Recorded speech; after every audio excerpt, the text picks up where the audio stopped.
Yo, welcome back to a new video, guys. In today's one, we're gonna react to a video from Nero Angelo. It's a pretty popular guy, like from the community, like pretty OG, and we're talking about craniofacial angles and uh, that define facial attractiveness. When people talk about looks, they usually focus on surface level features, skin quality, hairstyle, or even grooming. But Basically, like kind of like sorry, I'm just pausing immediately, but like people always judge just like how the way you look outside. They don't think about the inside, like the facial structure. what truly defines facial attractiveness goes Kind of like basically like plastic surgery in a way. much deeper into the bone structure itself. One of the most overlooked aspects of facial harmony is the orientation of This is very interesting. Like when you're newborn, your gonian angle is like 135 to 150.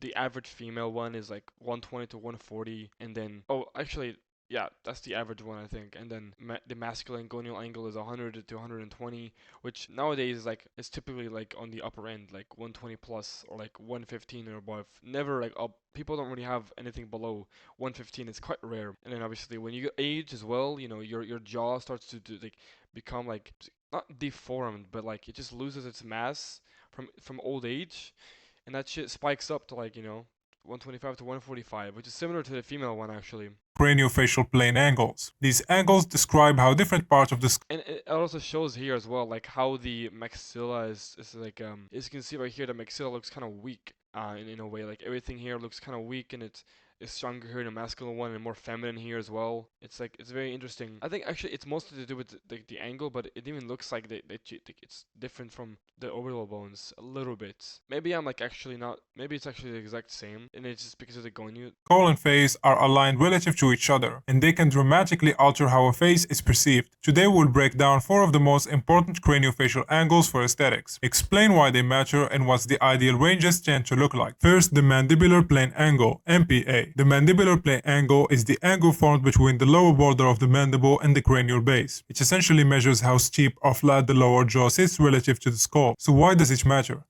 Yeah, basically it's about like it shows how downgrown you are. It's quite an important measurement, honestly. It signals most of the time if you have a bad mandibular plane angle, you need a counterclockwise rotation on your jaw. For most part, your maxilla, and maybe some like implants as well to like fix the gonial angle. But I'm pretty sure with double jaw surgery, your gonial angle does change a little bit, so your mandibular plane angle could change a bit, but it's recommended to also add in some small like some custom, or maybe not even custom, just like jaw angle implants in general. Low mandibular angle, around 22 to 28 degrees, results in a strong jawline, a compact lower third, and a masculine chiseled appearance.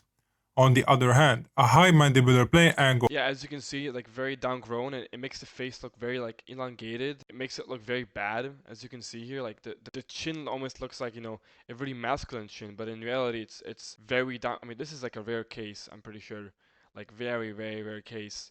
But it just shows how yeah, the long, exactly that I just explained, the long face appearance softens the jaw a lot, makes it more feminine. But this is even feminine. This is like a more like deformity. around 32 degrees or more lengthens the face vertically, softens the jawline, and creates what's often called a long face appearance, typically considered less aesthetic, especially in men. So what are the ideal ranges? Most studies suggest between 25 to 28 degrees for men. Wait, is that true? Mandibular pain. I feel like it's here when it's 1522. How did he get 22? 22 is the upper end, and on this video right here, it's on the. Wait, what? This is a men's side profile. This is not some women's, Like for if it's females, then it's gonna be like 23. It's the same thing, pretty much. It's the same thing. 22 isn't even like. Okay, this is crazy. With slightly higher values acceptable in women, since a softer lower third can still be considered attractive in feminine faces. Second, the orbitomaxillary plane angle, OMA. The orbitomaxillary plane angle describes the relationship between the orbit, also known as the eye socket, and the maxilla, also known as the upper jaw. This angle largely controls the midface projection and support beneath the eyes. So why does it matter? A balanced orbitomaxillary angle ensures that the eyes don't appear hollow and that the midface has enough projection to avoid a flat or sunken look. Poor orbitomaxillary alignment often leads to I've actually never seen this angle before. From what I know, like to like measure the maxilla, you like put it like it's like from the ear, like for around here, and you. Oh yeah, can you? I don't know if you guys can even see that. Like, so basically, what if you put like a line right here, or like the angle, and it goes to your brow ridge or your glabella, and it's I think, and then it goes to your nasal or like your nose at the end right here. So that's the angle for like how forwardly grown your maxilla is, which determines basically how attractive you are in general, because the maxilla is what determines literally everything. I mean, you can see her maxilla, she's flat, you know, and from the front she looks below average. So it's. I mean, you can have a bad maxilla and look good from the front, but then from the side like this, it just looks extremely weird. Church, under eye hollowing, and the so-called midface deficiency.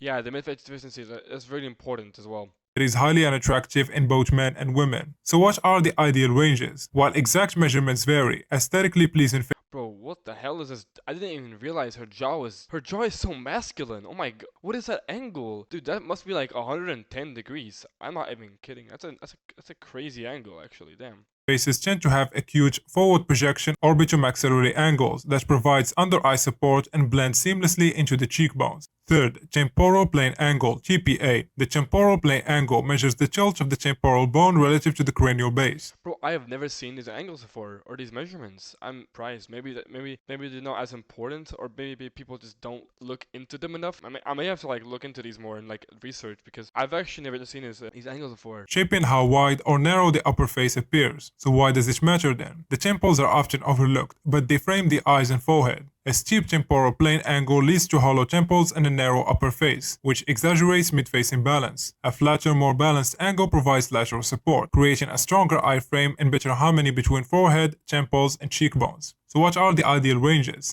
About 10 to 15 degrees of vertical is considered ideal, enough to give the face width and structure without creating bulging or overly Temporal plane angle. flat temples. The fourth and final one, the occlusal plane angle. The occlusal plane angle refers to the angle of the bite plane, which can also mean teeth alignment, relative to the cranial base. While this may sound like a purely dental concern, it actually has a huge impact on mid-face harmony. So why Brutal. does Bro, what is that? Is that even like is that is going right there? Oh my god, that's actually like that's a deformity right here. this matter? A steep occlusal plane angle elongates the face Damn. and lowers facial harmony, while a flat plane angle can shorten the lower third excessively. Proper Yeah, you want to have like, occlusal alignment is not just about the bite function. yeah, you want to have it like this is kind of like mandibular plane angle, is it not? It's kind of the same thing. Downward slope from the front, from back to front. It's similar. It seems similar to mandibular plane angle. Well, I've never seen this angle before as well.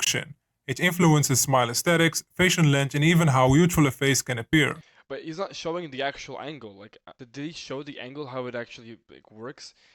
Oh, it's that. Is it this right here? Is that that's the angle? I mean, isn't that this mandibular plane angle in a way? I guess it's not. It's similar to it, like I said. Yeah, mandibular plane, maxillary plane, occlusal plane. I suppose it's this the whole bite plane, and that's similar to mandibular plane angle, but not exactly. Concern can shorten the lower third excessively.